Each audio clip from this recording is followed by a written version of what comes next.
تبیز ہو گیا، پرانا جادو ہے، پرانی بندش ہے، کیا کریں؟ اس حدیث کے اندر ایک بات اور ملتی ہے، جو بندہ یہ وظیفہ صبح 100 مرتبہ کرتا ہے نا، جتنا مرضی پرانا جادو ہو، جتنا مرضی بڑا ساحر ہو، جتنا مرضی بڑا کاہن ہو، جس طرح کا مشکل ترین جادو، چاہے قبر میں دبا کے، چاہے گڑیا کو کیل لگا کے، آپ کو پتہ مختلف جادو کی قسمیں ہوتی ہیں، سخت ترین جادو بھی اس نے کہیں دفن کیا ہوا ہے نا، صرف 100 مرتبہ صبح پڑھے، 100 مرتبہ شام پڑھے، یہ نبی محترم کی گارنٹی ہے آپ کو، یہ ہر شیطان جن اور جادو کے شر سے بچ جائے گا۔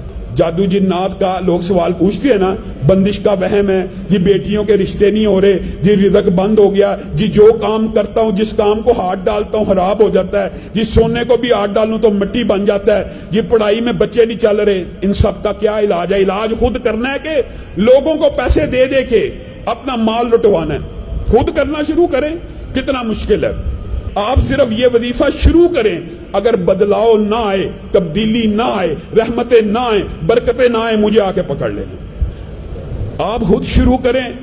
انسان یہ بھی بات یاد رکھیں، دم کرانا جائز ہے جب تک شرکیہ نہ ہو۔ میں چاروں کل کثرت سے پڑھنا شروع ہو جائیں، آپ کے اوپر سے جادو جنات ختم۔ سورت بقرہ کی آخری 2 آیات سورت بقرہ کو پڑھنا شروع کرتے ہیں، فاتحہ کو پڑھنا شروع کرتے ہیں۔ اور فاتحہ کا ایک بات اور بھی یاد رکھیے، بات آئی ہے تو کہہ دیتا ہوں، فاتحہ ایک عام نمازی کی بھی بڑی مؤثر ہوتی ہے۔ ایک عام نمازی کی، میں علماء کی بات نہیں کر رہا، وجہ کیا ہے؟ کیونکہ ایک عام نمازی نے بھی سارا دن ہر رکعت میں اس کو پڑھنا ہوتا ہے، اس کا عدد بھی بے شمار ہو چکا ہوتا ہے۔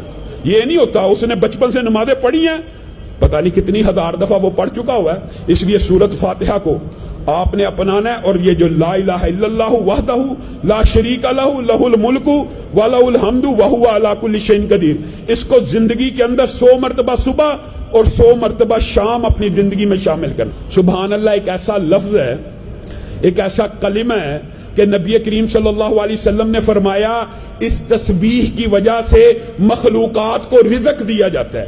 اگر جانوروں کو، چرند پرند کو سبحان اللہ کہنے کی وجہ سے رزق ملتا ہے تو بندوں کو نہیں ملے گا؟